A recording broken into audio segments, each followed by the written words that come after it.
Kita nggak sependapat, cuma kita nanti ke depan minta ruang ya, mungkin diskusi, mungkin gelar dengan Pak Kapolri.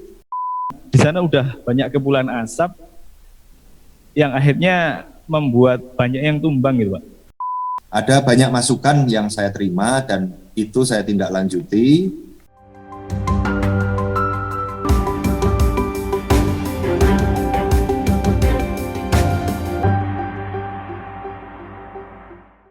Assalamualaikum warahmatullahi wabarakatuh. Salam damai sejahtera buat kita semua. Om Swastiastu, Namo Buddhaya, dan salam kebajikan. Saya Feby Mahendra Putra, Direktur Pemberitaan Tribun Network. Kali ini akan ngobrol soal tragedi Kanjuruhan. Seperti kita ketahui, pada tanggal 1 Oktober 2022 yang lalu terjadi tragedi seusai pertandingan sepak bola Liga 1 antara Arema FC versus Persebaya di Stadion Kanjuruhan Malang yang menimbulkan korban sebanyak 712 orang, terdiri dari 135 orang meninggal dunia, 94 orang luka berat, dan 484 orang luka ringan dan sedang.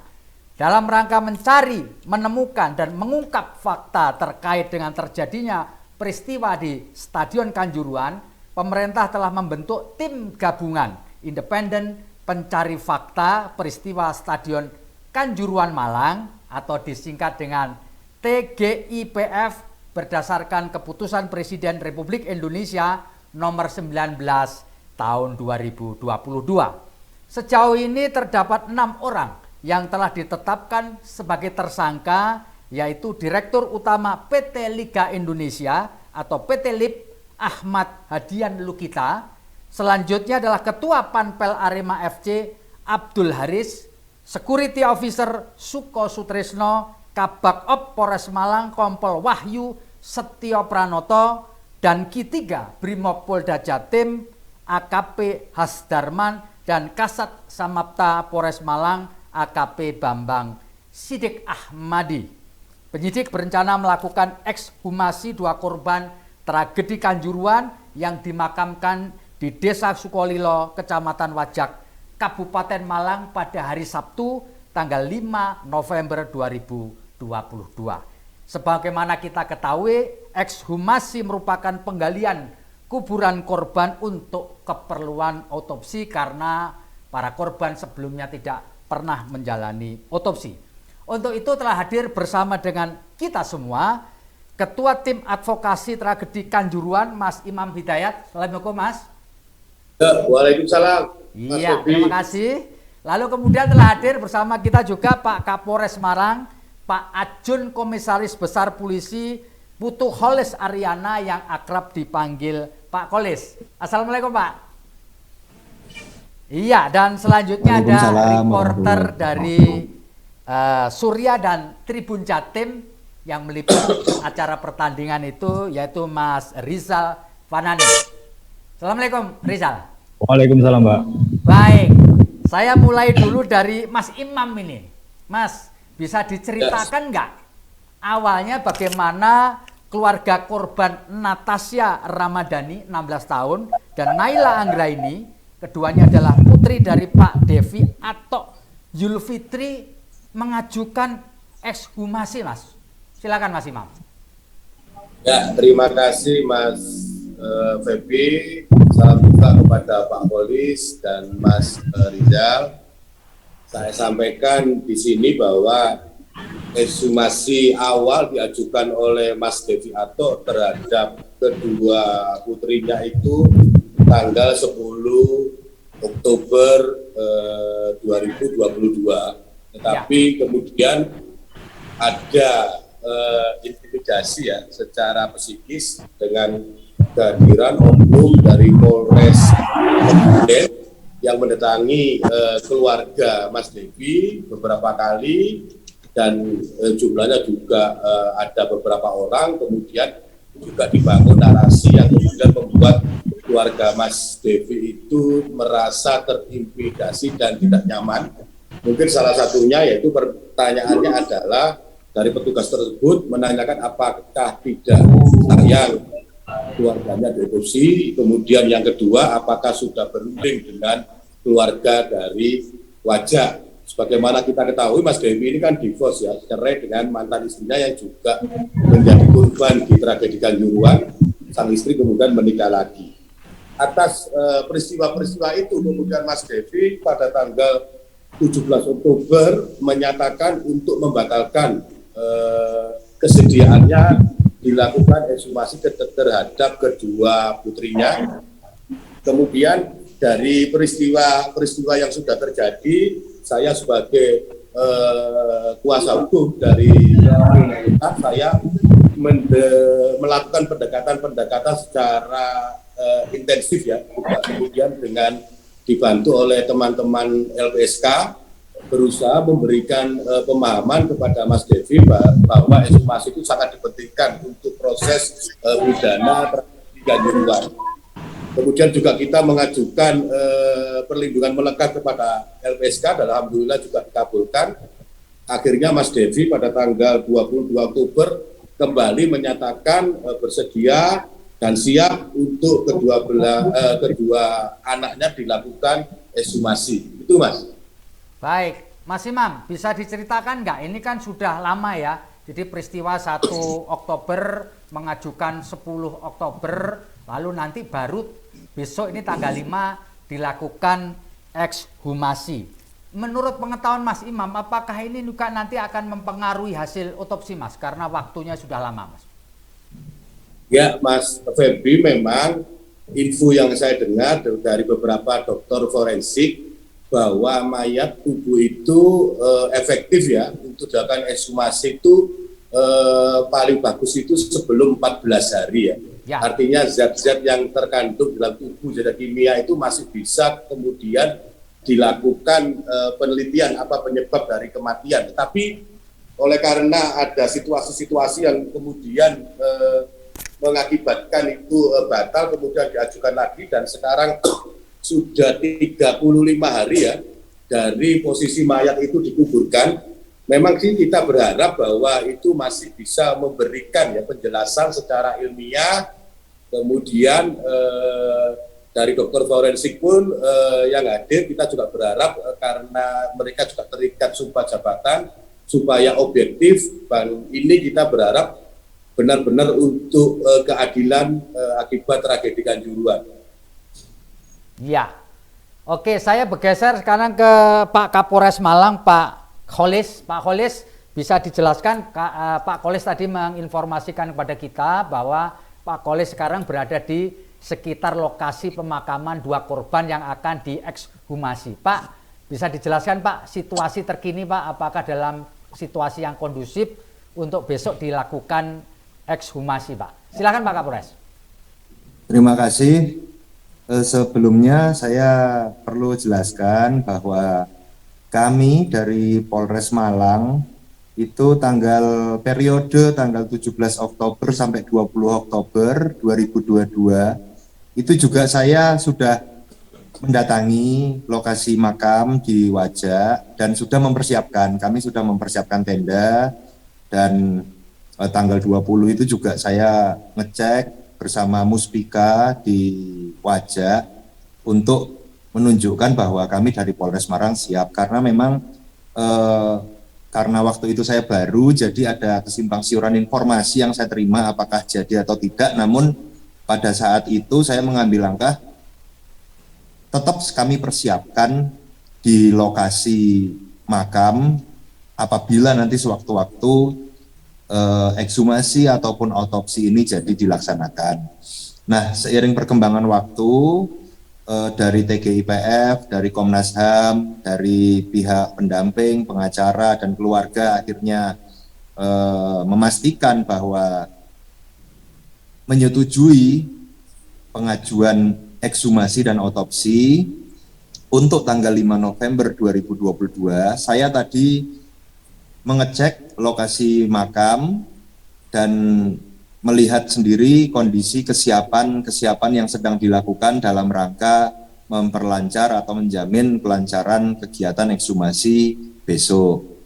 Tenda-tenda sudah didirikan, beberapa perlengkapan masih kami cek dan lengkapi agar besok kami pastikan tidak ada peralatan-peralatan yang mungkin terlupa, sehingga tim dokter besok dari Persatuan Dokter Forensik Indonesia PDFI dari Surabaya maupun dari tim Bidokes Polda Jawa Timur, penyidik di Treskrim kemudian pihak korban sendiri, pihak pemohon, pendamping, pengawas eksternal, pengawas internal, itu bersama-sama dengan kami dan Aremania yang besok berkenan hadir bisa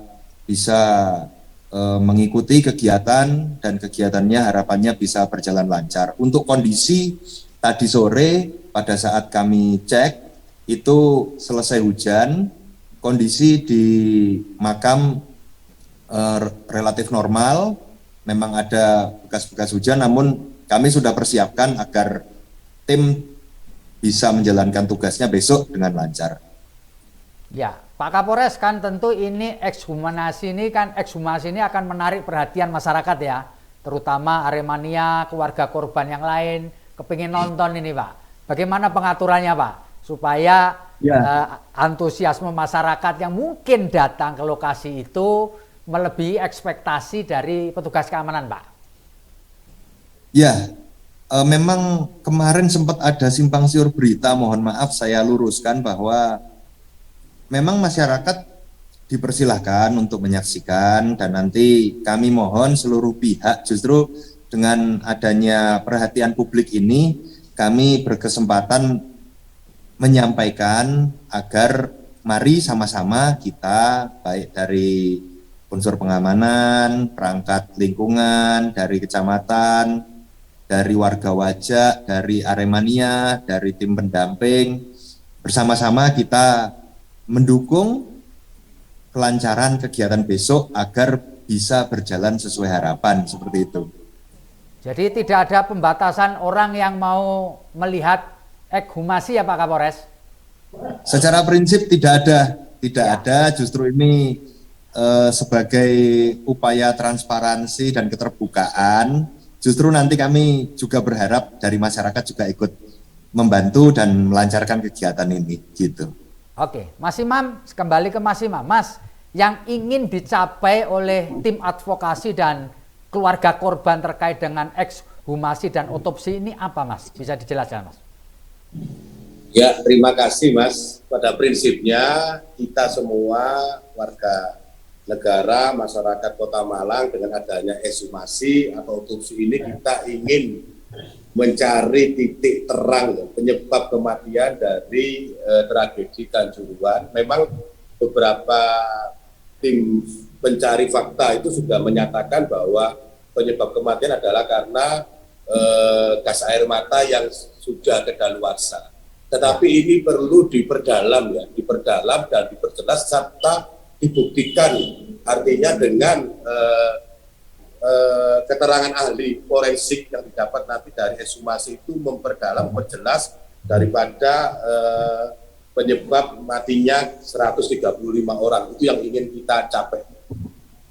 Mas Imam, kalau boleh saya tahu Mas, dari 135 itu mengapa yang mengajukan ekshumasi atau otopsi itu hanya 2 orang ya Mas? Mengapa Mas? Ya, karena ekshumasi atau otopsi ini memang pihak keluarga kebanyakan yang sudah katakanlah kita beri pemahaman ke beberapa orang, rata-rata masih mengalami trauma. Artinya mereka belum bisa memikirkan apakah mengizinkan atau tidak apabila keluarganya telah meninggal dunia itu diotopsi. Sehingga yang di sini hanya yang bersedia adalah Mas Devi Atok, di mana kedua anaknya meninggal dunia dengan semangat mencari keadilan terhadap kedua anaknya, juga korban-korban yang lain dengan pemahaman yang penuh, pendampingan penuh baik dari LPSK maupun dari kita. Hanya beliau yang bersedia sampai saat ini. Oke, saya geser kepada Mas Fanani dulu. Mas, Anda kan wartawan yang meliput pertandingan itu, termasuk kemudian dengan tragedi yang menyertainya. Bisa diungkapkan Mas, apa yang Anda lihat apa yang Anda rasakan pada saat terjadi tragedi pada tanggal 1 Oktober 2022 yang lalu. Silakan Mas Anin.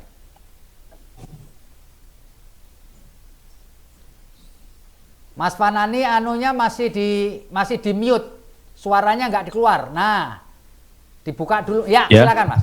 Cek. Makasih Pak. Saya akan bercerita sedikit terkait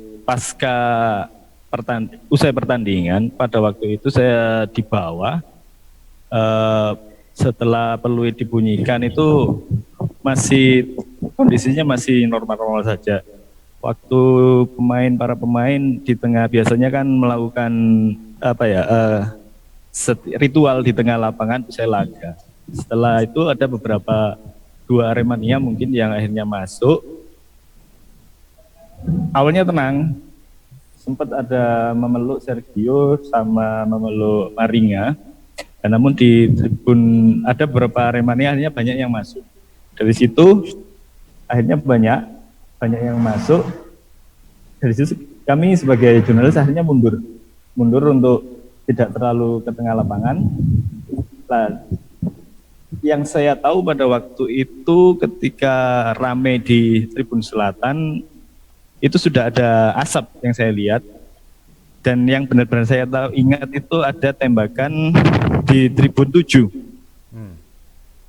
Setelah itu kami disuruh masuk oleh panpel steward agar untuk menyelamatkan diri lah. Setelah itu kami masuk ke ruang press room menunggu preskon Arema dan Persebaya. Waktu itu Persebaya tidak melakukan preskon, langsung pulang. Ada mungkin 15 atau 20 menit di ruang preskon itu kan aksesnya juga bisa masuk ke lapangan.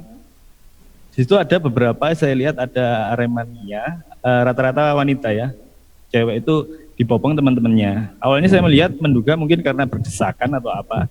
Saya mencoba untuk melihat keluar lagi ke lapangan. Di sana udah banyak kepulan asap yang akhirnya membuat banyak yang tumbang gitu Pak. Ya. Di situ kami juga menolong beberapa Aremania yang matanya sudah nggak bisa dibuka. Terus waktu itu sudah tidak ada air mineral, ya saya berinisiatif untuk mengambil air dari botol-botol bekas itu, saya kasih air keran itu, pokoknya matanya mereka itu bisa dibersihkan lah wajahnya. Saya juga sempat kena hembusan gas air mata pada waktu itu sama teman-teman jurnalis lainnya. Waktu preskon itu sempat masih berjalan, preskon mau berjalan, tidak ada tanya jawab. Ada beberapa Aremania yang menggedor pintu dan berteriak, temanku mati, mas tolong temanku, udah sekarat. Di situ kita semua teman-teman jurnalis sudah nggak berpikir untuk meliput atau mendokumentasikan. Mereka akhirnya semua nutup laptop, nutup segala macam alat. Akhirnya kita harus turun menolong mereka yang akhirnya di lorong kiri kanan VIP yang di bawah itu udah banyak yang tumbang, banyak yang pingsan. Dan saya juga melihat ada Aremania yang sudah membiru wajahnya, dan juga ada yang sudah meninggal di situ Pak. Ya. Saya juga waktu itu ingin minta bantuan ke tim medis yang ada di sebelah musola. Ternyata waktu itu juga di musola sendiri sudah banyak yang udah ada yang sekarat ataupun mungkin pasti ada yang meninggal kayaknya Pak. Kalau Mas Fanani sendiri sempat membantu berapa orang Mas di antara penonton? Saya waktu itu ada yang sekarat, yang sudah mungkin detak jantungnya itu kayaknya udah nggak terselamatkan Pak ya. Tapi ya saya berharap aja yang saya tolong ini mungkin selamat. Itu saya angkat ke truk Brimob, terus yang satunya itu ada yang linglung, dan satunya lagi ada yang udah meninggal. Saya geser, saya minta tolong teman-teman wartawan untuk ngangkat jenazah ini, saya pinggirkan agar tidak di tengah gitu. Ya. Ya mungkin total sampai 4 gitu. Ya. Baik, terima kasih. Kita kembali ke Pak Kapolres. Pak Kapolres, tentu ini cuaca tidak menentu ya Pak ya, bisa saja besok turun hujan, lalu kemudian mungkin ada angin juga. Apakah ini juga sudah diperkirakan Pak oleh petugas kepolisian terkait dengan situasi cuaca besok Pak? Karena saat ini akhir-akhir ini anomali cuaca kan tidak bisa kita perkirakan, tiba-tiba turun hujan. Silakan Pak Kapolres. Sudah kami cek, sudah kami antisipasi untuk kondisi-kondisi terop atau tenda yang terpasang. Tadi kami pastikan kokoh dan tidak terdampak misalkan cuaca hujan.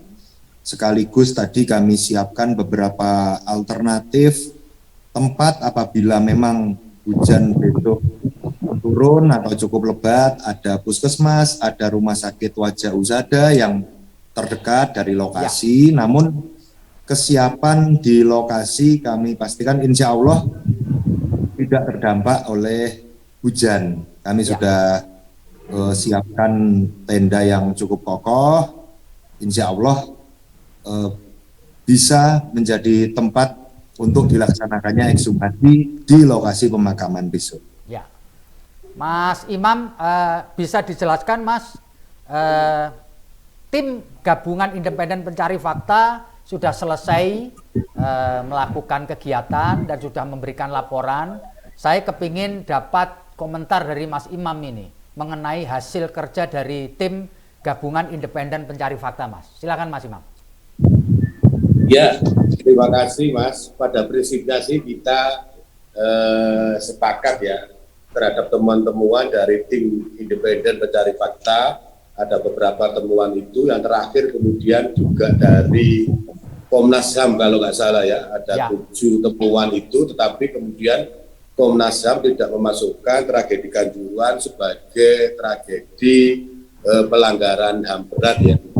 Nah itu yang belum sampai ke situ. Kita sebagai tim advokasi tragedi Kanjuruhan tentu ingin memperdalam, ingin memperluas, ingin lagi lebih detail bagaimana kemudian tragedi Kanjuruhan itu bisa dikategorikan pelanggaran HAM yang berat, bukan pelanggaran HAM yang biasa dengan begitu banyaknya korban yang meninggal dunia. Kita terus mendalami itu. Mas Imam, apa yang nanti akan direkomendasikan oleh tim advokasi tragedi Kanjuruhan ini kepada pemerintah terutama dan kepada penyidik untuk mengungkapkan secara lebih jauh lagi Mas terkait dengan tragedi ini Mas? Apa yang direkomendasikan?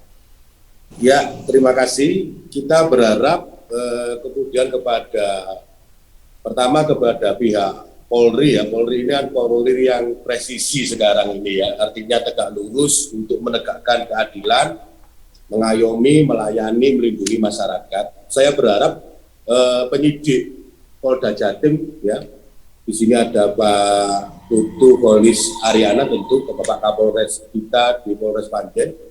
Sebenarnya kita ini kan linier ya dengan penyidik, dengan JPU nantinya ke depan. Artinya korban ini nanti di tingkat penyidikan itu diwakili oleh penyidik Polri, kemudian di persidangan diwakili oleh jaksa penuntut umum. Mari kita persamakan persepsi ya, artinya kita kembali berempati bagaimana kemudian tragedi ini bisa terjadi di luar kita kemudian tidak melindungi oknum-oknum ya, oknum-oknum yang kemudian tidak mendukung program Kapolri, Polri yang presisi. Artinya ini ada kesalahan di oknum bukan di institusi. Harapan kita ke depan, apalagi Pak Polis ini kan Kapolres Panjen yang baru ya, artinya tidak ada keterkaitan, kemudian tidak ada beban beliau ini, ya toh.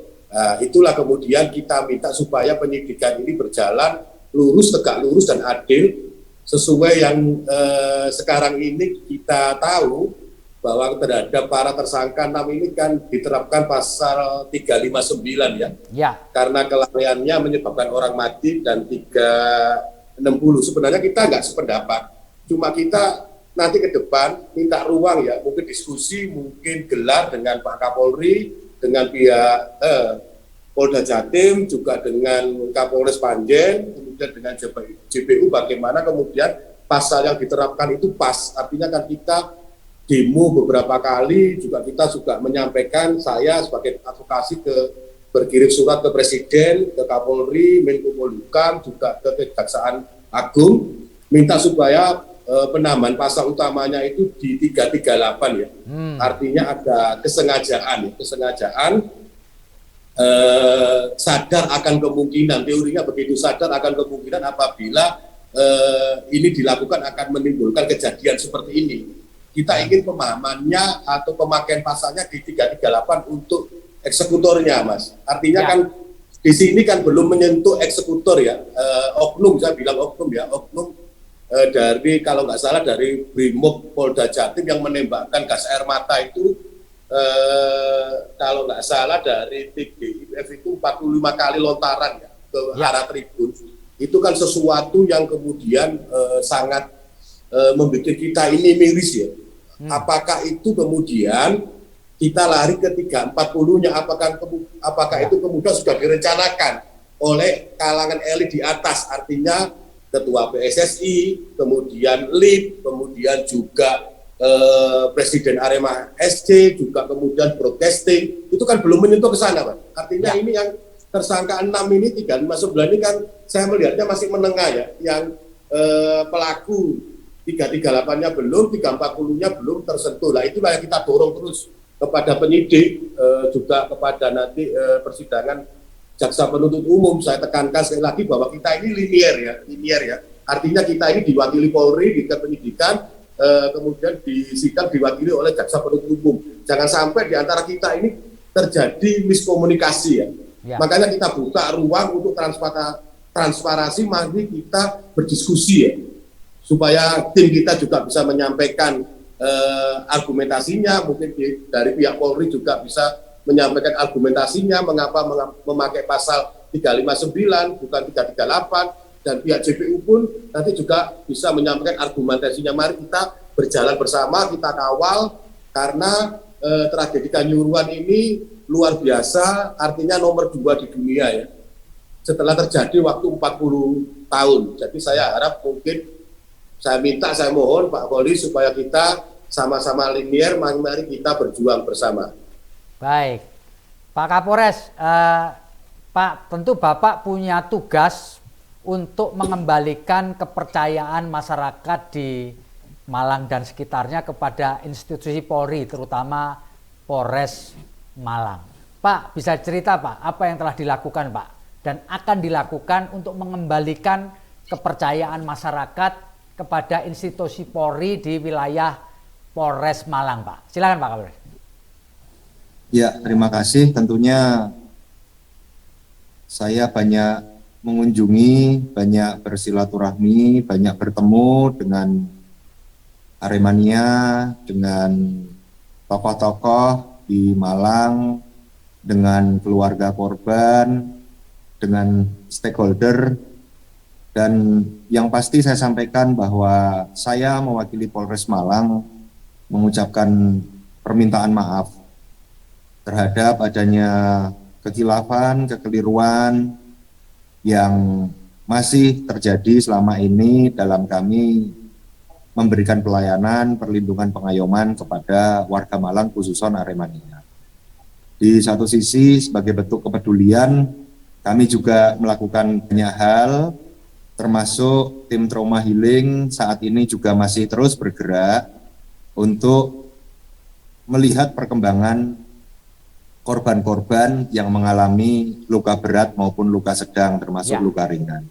Ada banyak masukan yang saya terima dan itu saya tindak lanjuti untuk bagaimana kita bisa memulihkan kondisi korban dengan secepat-cepatnya. Di satu sisi saya juga terus membangun komunikasi kepada seluruh pihak di Malang untuk bisa memulihkan situasi Kamtibmas yang kondusif di Kabupaten Malang.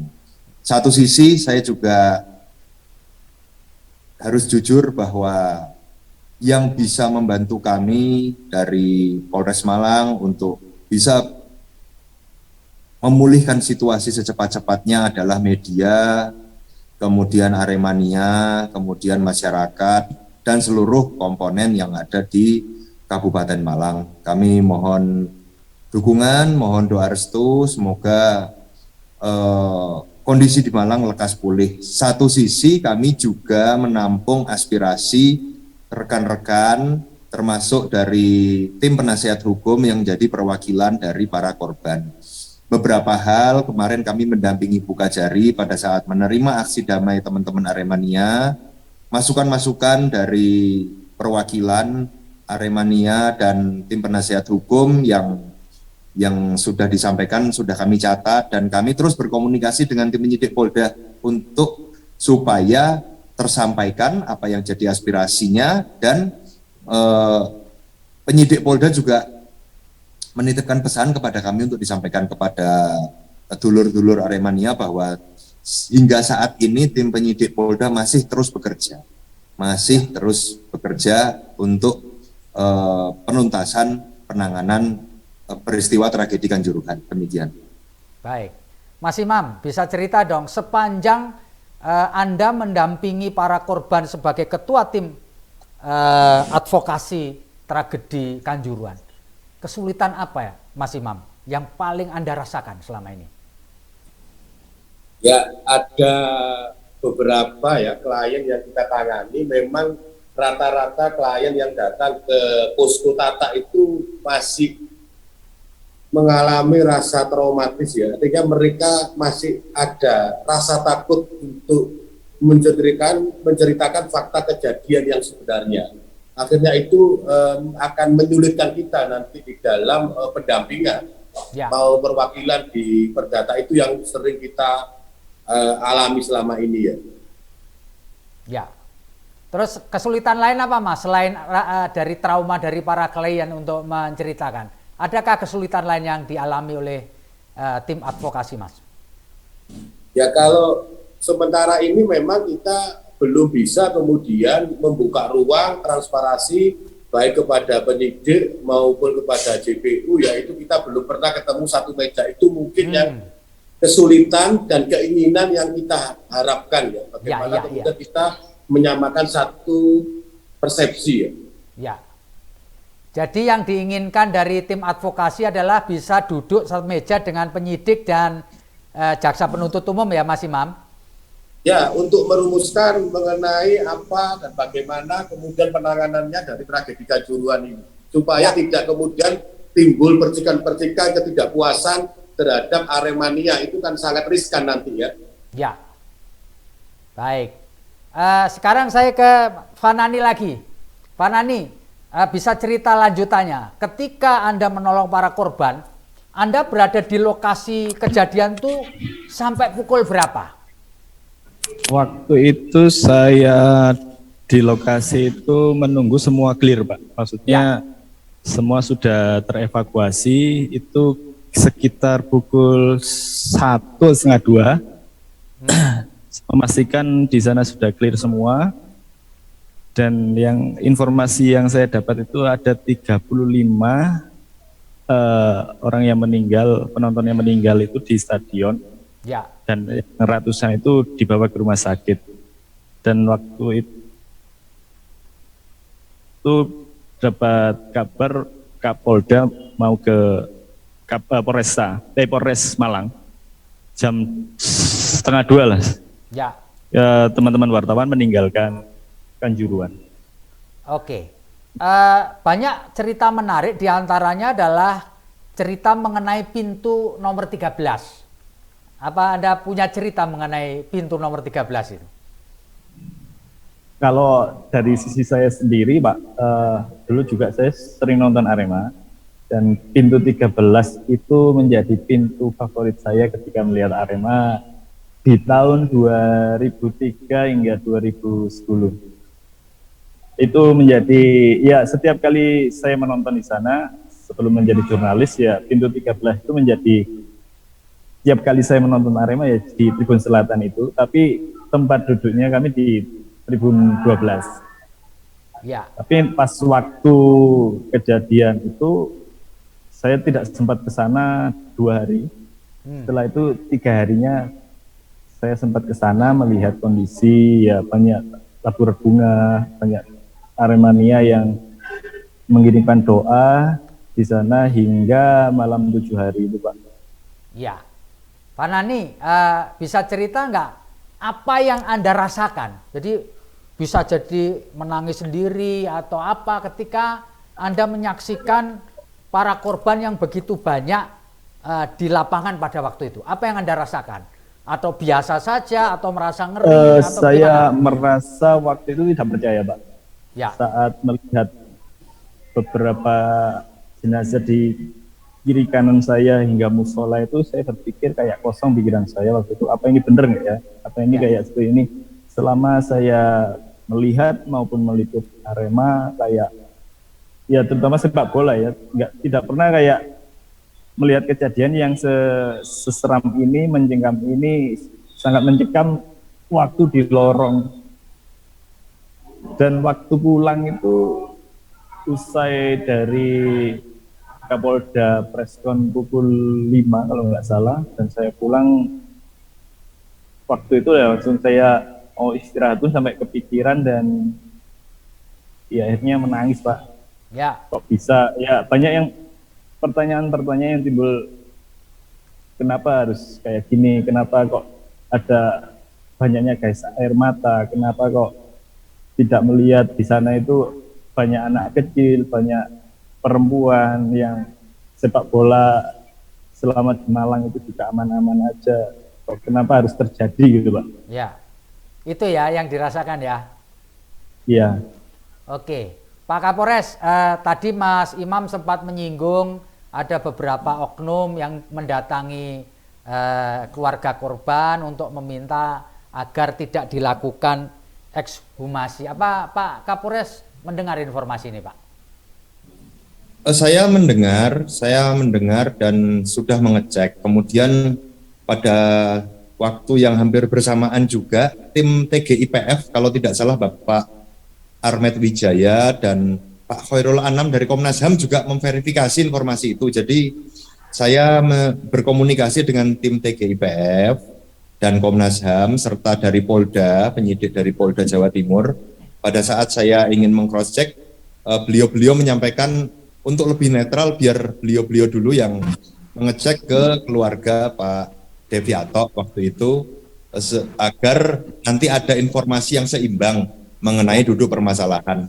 Dan beberapa masukan, beberapa statement juga sudah disampaikan oleh tim TGIPF dan Komnas HAM, dan kami berkomunikasi. Pada prinsipnya Polres Malang di dalam kegiatan ekshumasi ini menyiapkan sarana dan fasilitas, berikut juga pelayanan pengamanan, sedangkan nanti yang berkepentingan atau beraktivitas secara teknis adalah tim penyidik dari Polda Jawa Timur dan tim dokter forensik dari Polda dari Surabaya, seperti itu. Ya, oke, kita sudah di penghujung wawancara ini, Mas Imam, Pak Kapolres dan Pak Nani. Saya kepingin Mas Imam dulu menyampaikan closing statement, Mas, terkait dengan tragedi Kanjuruhan, termasuk rencana untuk melakukan ekshumasi besok Sabtu tanggal 5 November 2022. Silakan Mas Imam. Ya, terima kasih. Pertama saya sampaikan kepada pihak kepolisian, juga kepada pihak dokter forensik Jawa Timur yang besok akan melakukan ekshumasi atau otopsi supaya mereka tetap di rel kejujuran, kebenaran, dan mereka juga terikat sumpah jabatan dan harus memahami juga bahwa pertanggungjawaban terhadap kerja-kerja mereka para dokter forensik itu nantinya dipertanggungjawabkan nggak di dunia aja, tapi juga di akhirat kelak. Itu yang pertama. Yang kedua juga harapan kita kepada penyidik, marilah kita bersama-sama transparan, berdiskusi, jangan sampai kemudian perkara yang sebenarnya itu belum sempurna sudah diajukan ke pihak kejaksaan, kemudian P21 akan menimbulkan nanti permasalahan yang baru dari Aremania. Itu harapan kita. Baik, selanjutnya Pak Kapolres bisa menyampaikan closing statement di penghujung acara kita. Silakan Pak. Terima kasih. Mohon maaf saya sambil perjalanan Siap. kembali ke makam Ya. karena mendampingi Bapak Direktur Reskrim Polda Jawa Timur. Ya. Kami terus menampung aspirasi dari masyarakat, warga Malang yang berkomitmen untuk terus mengawal perkembangan penyidikan perkara ini. Kami sampaikan bahwa tim penyidik dari Polda Jawa Timur juga masih terus bergerak, masih terus bekerja. Kemudian berkas juga kami dapat informasi dari Bu Kajari Kabupaten Malang bahwa berkas dikembalikan dilengkapi dengan beberapa petunjuk yang masih harus dilengkapi oleh tim penyidik Polda Jawa Timur. Apabila nanti dari tim kuasa hukum atau tim advokasi korban ingin meminta perkembangan tentang proses penyidikan, bisa ke kami di Polres Malang untuk nanti kami bisa tindak lanjuti komunikasi dengan penyidik yang ada di Polda Jawa Timur. Terima kasih. Baik, yang terakhir Mas Fanani, apakah Anda merasa trauma sampai hari ini melihat tragedi yang luar biasa itu? Sempat merasa trauma nggak, Mas? Sempat waktu itu 3-4 harian lah saya tidak nggak bisa tidur nyenyak gitu Pak, karena banyaknya ini kayak suara-suara kayak Mas tolong Mas temanku mati, Mas gimana, Mas minta air, yang terus mengulang-ulang, kadang tengah malam gitu kebangun. Ya, jadi alhamdulillah. suara-suara itu ya Fanani yang sering terdengar di tengah tidur Anda ya? Ya. Dan Kayak kalau sekarang tolong, gitu. apakah sudah normal kembali, Mas? Ya, alhamdulillah sekarang udah normal Pak. Oke, terima kasih, kita sudah di penghujung acara. Saya menyampaikan terima kasih kepada Mas Imam, kemudian Pak Kapolres dan Fanani. Kita berharap Bapak-bapak semua, tragedi Kanjuruhan ini adalah tragedi yang terakhir. Dan keluarga korban mendapatkan keadilan semaksimal mungkin dan kepolisian Republik Indonesia kembali mendapatkan kepercayaan masyarakat. Demikian, saya Feby Mahendra Putra, pamit undur diri. Assalamualaikum warahmatullahi wabarakatuh. Salam damai sejahtera buat kita semua. Salam, Om Swastiastu, Namo Buddhaya, dan salam kebajikan. Terima kasih. Terima kasih. Semuanya sehat-sehat semuanya. Thank you.